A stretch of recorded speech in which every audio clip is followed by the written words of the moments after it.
If the old wife represents the corn spirit of the past year, as she probably does wherever she is contrasted with and opposed to a Maiden, it is natural enough that her faded charms should have less attractions for the husbandman than the buxom form of her daughter, who may be expected to become in her turn the mother of the golden grain when the revolving year has brought round another autumn.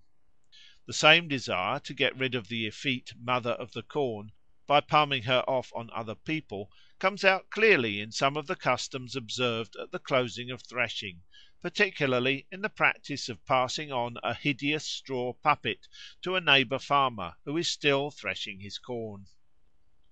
The harvest customs just described are strikingly analogous to the spring customs which we reviewed in an earlier part of this work. 1.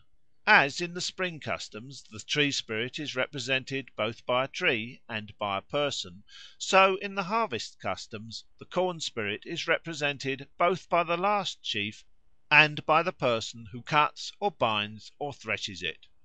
The equivalence of the person to the sheaf is shown by giving him or her the same name as the sheaf, by wrapping him or her in it, and by the rule observed in some places that when the sheaf is called the Mother it must be made up into human shape by the oldest married woman, but that when it is called the Maiden it must be cut by the youngest girl.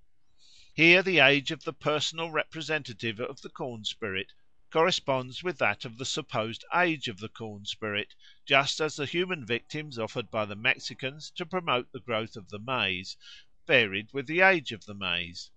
For in the Mexican, as in the European, custom, the human beings were probably representatives of the corn spirit rather than victims offered to it. 2. Again, the same fertilising influence which the tree spirit is supposed to exert over vegetation, cattle, and even women, is ascribed to the corn spirit. Thus its supposed influence on vegetation is shown by the practice of taking some of the grain of the last sheaf, in which the corn spirit is regularly supposed to be present, and scattering it among the young corn in spring, or mixing it with the seed corn.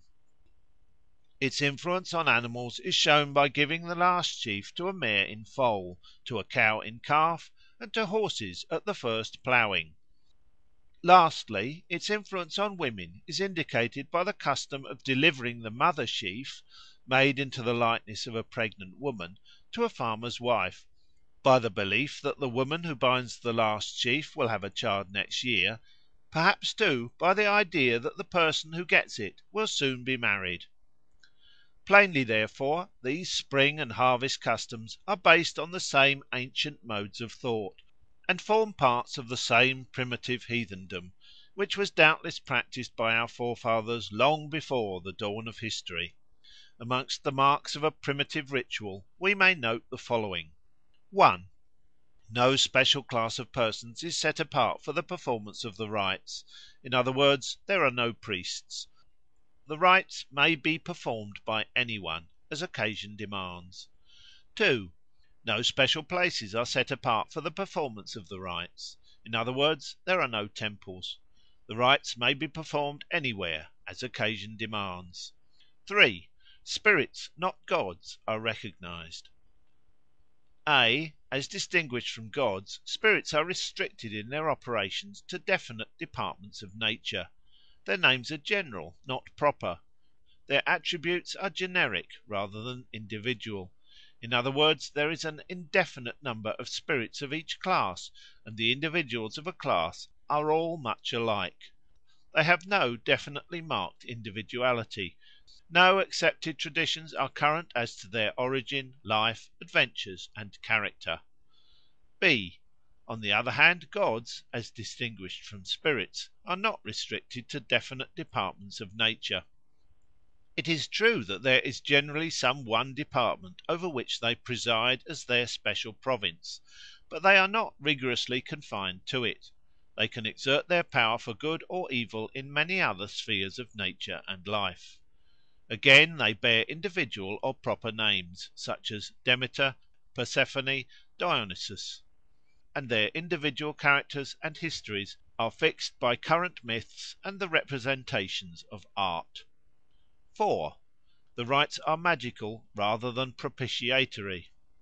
In other words, the desired objects are attained, not by propitiating the favour of divine beings through sacrifice, prayer, and praise, but by ceremonies which, as I have already explained, are believed to influence the course of nature directly, through a physical sympathy or resemblance between the rite and the effect which it is the intention of the rite to produce.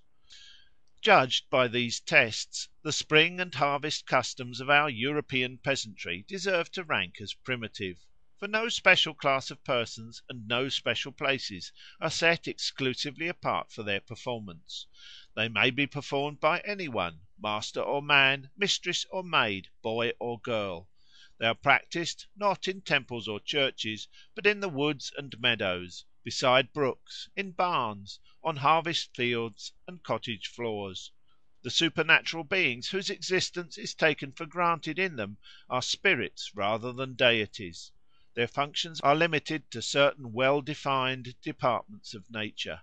Their names are general, like the barley mother, the old woman, the maiden, not proper names like Demeter, Persephone, Dionysus. Their generic attributes are known, but their individual histories and characters are not the subject of myths. For they exist in classes rather than as individuals, and the members of each class are indistinguishable. For example, every farm has its corn mother, or its old woman, or its maiden, but every corn mother is much like every other corn mother, and so with the old woman and maidens. Lastly, in these harvest, as in the spring customs, the ritual is magical rather than propitiatory. This is shown by throwing the corn mother into the river in order to secure rain and dew for the crops, by making the old woman heavy in order to get a heavy crop next year, by strewing grain from the last sheaf amongst the young crops in spring, and by giving the last sheaf to the cattle to make them thrive. Chapter 46.